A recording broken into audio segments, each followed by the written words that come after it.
ମୁଁ ତ ଜଗନ୍ନାଥ ମନ୍ଦିରକୁ 2015 ମସିହାରୁ ଯାଏ। ବୁଝିପାରୁଛ ତ? 2015 ମସିହାରେ ଯୋଉ ବିଭ୍ରାଟ ହେଲା କଣ କି ବ୍ରହ୍ମ ବିଭ୍ରାଟ ହେଲା, ତେଣୁ ଜଗନ୍ନାଥ ଅସଲି କି ନକଲି ମୋ ମନ ଭିତରେ ସନ୍ଦେହ ଭର୍ତ୍ତି କରିଦେଲେ ସାମ୍ବାଦିକ ମାନେ।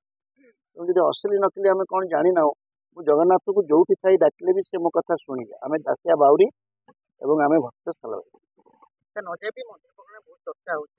ଆପଣ ବାରମ୍ବାର ସେ ମନ୍ଦିର ବିଷୟରେ ମତେ କାହିଁ ପଚାରୁଛନ୍ତି? ଯଦି ମନ୍ଦିର ବିଷୟରେ ଆଲୋଚନା କରିବାର ଅଛି, ଆମର ଜଣେ ସାମ୍ବାଦିକ ବନ୍ଧୁ ଯାଇଥିଲେ ଅଯୋଧ୍ୟା। ସେ ଅଯୋଧ୍ୟାରେ ସେ କହିଲେ ଯେ ପୁରୁଣା ଯୋଉ ଅଯୋଧ୍ୟା ମନ୍ଦିର ଥିଲା ସେଥିରେ ରାମଲାଲାଙ୍କ ସହିତ ଜଗନ୍ନାଥ ମଧ୍ୟ ପୂଜା ପାଉଥିଲେ। ଯଦି ଏତେ ଜଗନ୍ନାଥଙ୍କ ପ୍ରତି ଭକ୍ତି ଓ ପ୍ରେମ ଅଛି, ରାମ ମନ୍ଦିରରେ ଜଗନ୍ନାଥଙ୍କର ଆଉ ଗୋଟିଏ ମୂର୍ତ୍ତି ବସେଇବାର ଦାବି ଓଡ଼ିଶା ତରଫରୁ କରାଯାଉ। ଐତିହାସିକ ଦୃଷ୍ଟିରୁ ଯଦି ରାମଙ୍କ ଜନ୍ମସ୍ଥାନ ସେଟା ଥିଲା, ଇତିହାସ କହୁଛି, ସେଥିପାଇଁ ସେଠି ରାମ ମନ୍ଦିର ପ୍ରତିଷ୍ଠା କରି ଆମର ବିଜେପି ଭାଇମାନେ ଗର୍ବ ଅନୁଭବ କରୁଛନ୍ତି, ମୁଁ ତାକୁ ଅଭିନନ୍ଦନ ଜଣାଉଛି।